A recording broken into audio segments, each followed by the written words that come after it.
Yes, Kenya. Tamu sana, yes, tamu sana. Earlier today, Bonny and Cleophas Malala were jointly on a campaign trail in Kakamega County. And in a surprising turn of events, Bonny actually campaigned for Fernandes Baraza, the ODM's gubernatorial candidate, in front of Cleophas Malala. Yes. And when Malala actually got the opportunity to respond, Malala castigated Bonny. So in this video, I want us to have a look at that clip of Bonny and Cleophas Malala drama, after which, as usual, we are just going to dissect it to see exactly what it means politically. Have a look at this. Mimi Bonny Khalwale ninampatia nyinyi wawanga nafasi kubwa, kwa sababu hata kijana wenu Fernandes Baraza na kijana wenu Mwanga Cleophas Malala hawana uzoefu wa kisiasa kama mimi, lakini heshima ya Waluya nimekubali kwamba Baraza Mwanga na Malala Mwanga wakutane. Baraza akishinda Mwanga, Malala akishinda Mwanga. Shumwenye wala kale?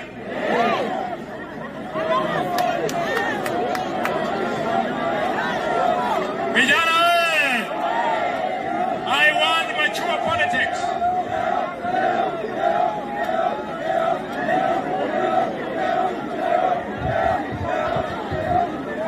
Thank you. I want mature politics. Kwa sababu saa hii Cleo anawania kiti ya gavana kwa mrengo wa Kenya Kwanza.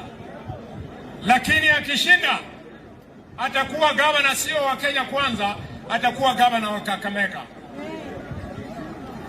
Saa hii yule mwanaume mnaita Fernandes Baraza anatafuta kiti kwa Azimio, lakini baada ikimwangukia atakuwa gavana wa wapi? Wa Kakamega. Tunataka tuweke watu wetu pamoja katika uongozi. Nitarudi hapa, nataka tujipange.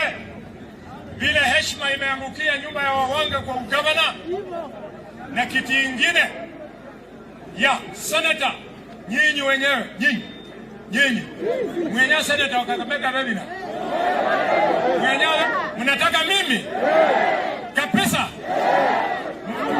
Haya, wapi makofi ya senata wetu Khalwale? Haya basi, Mheshimiwa Khalwale, asante sana. Huyu ni mwanaume wa nguvu. Lakini hiyo mambo ya kusema ati Baraza akipata mmepata, mimi ndio napata hii kiti peke yangu. Hapa bet ni moja, si ndio? Sisi tutakupigia kura kama senata na wewe unipigie kura kama governor. Tuache story mingi. Oh, hii hapana. Hiyo ni mdomo mbili, si ndio? Kura ni nani? Cleo Malala. Yes. What does that mean politically? That's what I want us to find out in this video. In case you've bumped here for the very first time, kindly subscribe, give this video a like. Yes.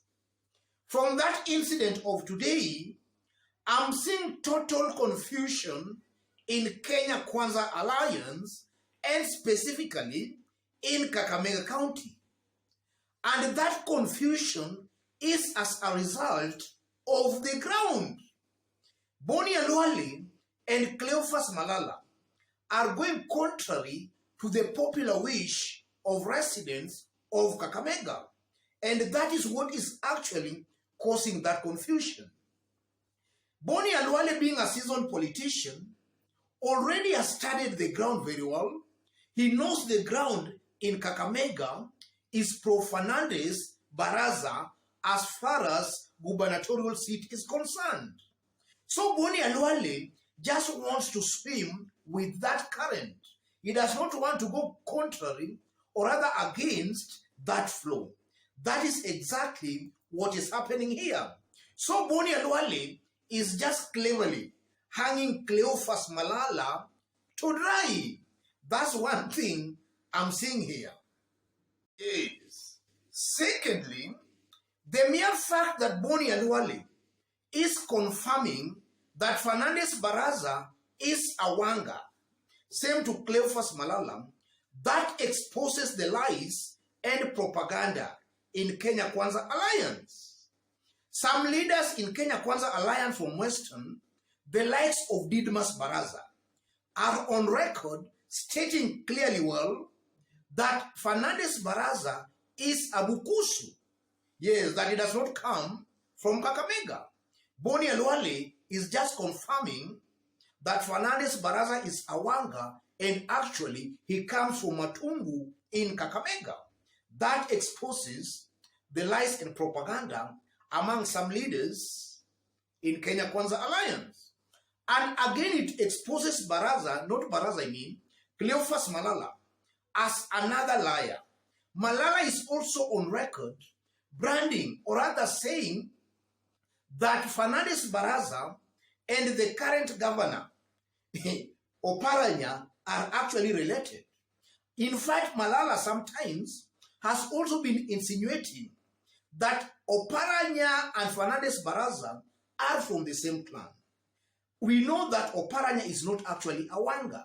So that again exposes Cleophas Malala just as another liar, just a political cheat. Yes, Malala is just being dishonest here.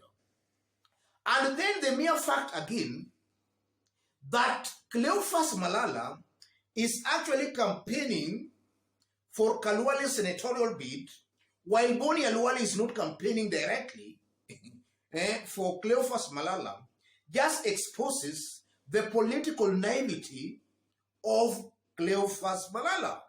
Politics is not about thorax. Politics is about strategy. Malala is coming out as somebody maybe just using thorax and not strategy. Bonny Khalwale here is being strategic. Bonny Khalwale already knows that Kakamega, the Kakamega ground, at the top, they prefer Raila Odinga and ODM. And then when you come to gubernatorial seats, they prefer Fernandes Baraza. And that's why Bonny Khalwale has the guts even to campaign for Fernandes Baraza in a Kenya Kwanza rally or other event. So Bonny Khalwale is actually being strategic. He's just trying to play with the with the moods, or rather, he's just trying to flow with the current, as opposed to Cleophas Malala, who is just using thorax. The end result of this is that you might find Bonny Khalwale actually being elected as a senator, if at all he plays his politics very well, and you might find a Cleophas Malala going to lose this election very badly. He's going to be given a thorough beating as a governor in Kakamega. Yes, I'm seeing that kind of a possibility. And then from the way Bonny Khalwale is actually campaigning, in this YouTube channel, I've always maintained that Bonny Khalwale being senator of Kakamega will depend largely on how he carries, or rather he does his campaigns, and specifically at the top there. If Bonny Khalwale is being seen to be seriously antagonizing or attacking Raila Amolo Odinga, that can actually cost Bonny Khalwale that senatorial seat. Even though very strong candidates have not emerged in Kakamega for that senatorial seat, it will likely depend on how Bonny Khalwale will actually play his politics. If Bonny Khalwale is seen to be aggressively attacking Raila Amolo Odinga, you might find a very weak Azimio candidate actually winning that seat of a senator in Kakamega. So in the coming few months, I'm seeing a Bonny Khalwale who might actually even change tune at the top there. We might find a Bonny Khalwale who will now be telling residents of Kakamega that for the top seat, for the presidency, you know I'm in Kenya Kwanza Alliance, but you can vote for whoever you want for the presidency. I'm seeing a Bonny Khalwale most likely to start that kind of a narrative. And we just saw it in this seat of a governor already telling the residents, or other Kakamega residents, to vote If they vote for Baraza, he's okay with that. If they vote for Malala, he's still okay with that. I'm seeing Bonny in the coming few months now telling the same people that for the presidency, vote for whoever you want to vote for.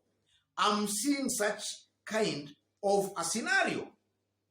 And then also if you look at Malala and Bonny, these people were holding a joint campaign tour, or rather they were on a joint campaign tour. And the mere fact, ladies and gentlemen, that Bonny has the audacity to campaign for Cleophas Malala's opponent in front of Cleophas Malala also just shows that Bonny believes that maybe Cleophas Malala is still very far from actually becoming a governor. Bonny does not believe in Cleophas Malala's ability to actually be governor of Kakamega. And if you had looked at the full clip, in fact, Bonny made it very clear during that rally that he's more experienced than Cleophas Malala in that same rally. So I'm seeing a Bonny who is also looking down upon Cleophas Malala. Bonny believes Cleophas Malala is still a political greenhorn, and in one way or the other, I might be tempted to agree with Bonny. Cleophas Malala is coming out as still politically immature, even to be a governor. And also on the side of William Ruto and Raila Amolo Odinga, I'm seeing a William Ruto who is relying on very unpopular candidates in Western to do his campaigns on the ground.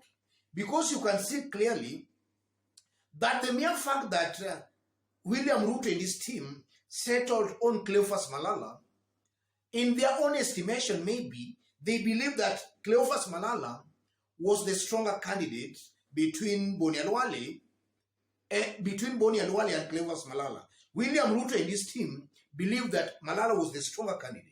But now you can see clearly, and indications are showing clearly, that Cleophas Malala might actually not win that seat. So already, you are just seeing that William Ruto is actually relying on very unpopular and weak leaders to do his bidding or other campaigns on the ground in Western. That also comes out very, very clearly. And then as I also conclude, from that whole incident, I'm just seeing a totally confused team in the name of Kenya Kwanza Alliance. I'm seeing total confusion, starting with Mudavadi, William Ruto, Bonny, Cleophas Malala, Baraza. All these are people who are just confused. They are just a confused team in a confused alliance. Otherwise, ladies and gentlemen, just as I did state when we were starting, in case you've bumped here for the very first time, kindly subscribe, give this video a like. Thank you. God bless you. God bless Kenya.